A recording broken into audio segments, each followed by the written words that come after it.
I think the biggest piece that came out of Saturday's performance was the energy level of our football team, not just our offense, but our football team when he took over.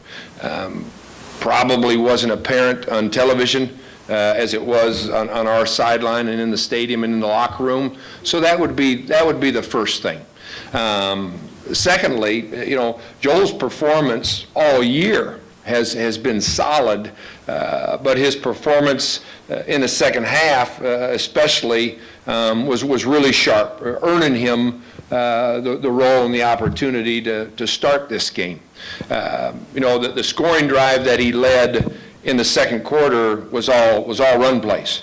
He was a part of that certainly, but it was all run plays. Second half he came out and had to throw some very effective balls, and he did that. Two of them for touchdowns that were both tremendous throws. We believe that as a staff, coming out of that game and the performance that he yielded, that he does give us the best opportunity to win this week against Texas. We all know how this game is played, and we know injuries are a heavy part of it. Sam could be in the second, third series of the game and lead us to victory. And if that happened, we'd be ready to roll with Sam. But right now, coming out of that game with Joel's performance and the energy of our team, we think Joel gives us the best opportunity. Those guys. Well, we're hopeful that Allen will have an opportunity to play this Saturday. It's day to day. He's got a good ways to go. I'll be honest with you, but they think there's a chance as long as his shoulder, rotator cuff. And as long as they tell me there's a chance, I know how Allen's going to respond to that, so we'll hold out that hope. We actually, went into Thursday, Friday, thinking maybe he's going to wake up one of those mornings and all of a sudden it was going to release and he was going to feel better. That never got to that point. Kamari Cotton-Moya is,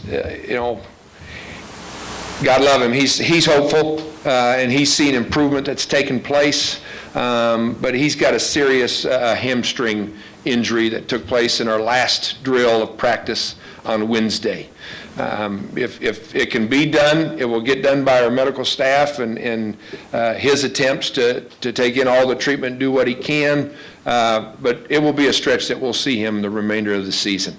Trent Taylor will be in practice gear today, taped up and ready to go, and they're of the mindset to push him that he should be able to play through this. We got MRI images on Jolston Thomas, Trent Taylor, and Gabe Luna all on Thursday and Friday, and those results say that Taylor and Jolston can go.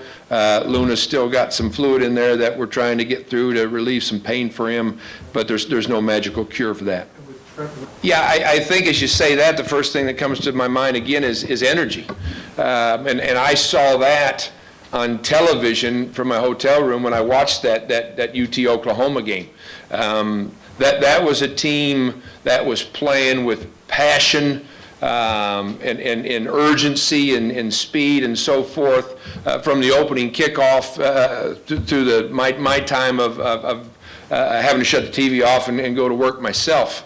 That always comes from within, and there's a time that players they step across a line and say this is the direction we're headed, and you could tell whatever took place leading up to that UT Oklahoma kickoff was a very positive factor for that football team, and they're changed in how they're playing right now. They're talented.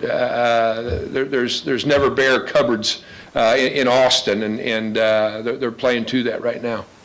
Well, you know what? There was a little conversation, Chris, that you asked, but the energy was different on the field, and I thought that would carry over into the locker room. When I got there, it was actually a little bit more subdued than I wanted it to be. Whether that was just being businesslike into our approach of adjustments and so forth. The new Baylor digs are outstanding. So it was a big locker room, and there was separation amongst our football team, where other places, I mean, you're literally sitting on each other's laps and elbow to elbow. So by the time we got the entire group back together, I'd already addressed the defense and stirred them up a little bit to make sure that we were going to play with conviction and energy, and then did the same thing with the offense and the entire team when we got back together. You go back out then and take the ball right down the field and score, you know, that certainly helps the effort and the energy level that ensued after that. But I don't think we were different walking out of the tunnel than we were walking in, but motivation was a part of the halftime adjustments, not just the mental piece of it. Well, it's the game plan going forward on Monday. Today we'll kick, and Chris will be with the ones, and Cole will be with the twos, and then Tuesday I'll probably flip that, and then Wednesday we'll see what the numbers are as we finish it up. And that finishing up is, so there will be 12 what I would categorize as competitive kicks that will take place, 4 on each day. There'll be a 2-minute situation on Wednesday, and I'll probably put another 1 or 2 impromptu kicks in there to see how they perform. You know, if one can't do it over the other in practice, then you know, I can't go forward with that move going into game day. But Cole, and he knows it. He and I were just in communication about 15 minutes ago. He knows that he has not performed for this football team this season. Nobody feels that pain more than Cole. And we're working hard to help get him through that from a confidence level and a skill level, a skill set that he possesses that we need to see displayed.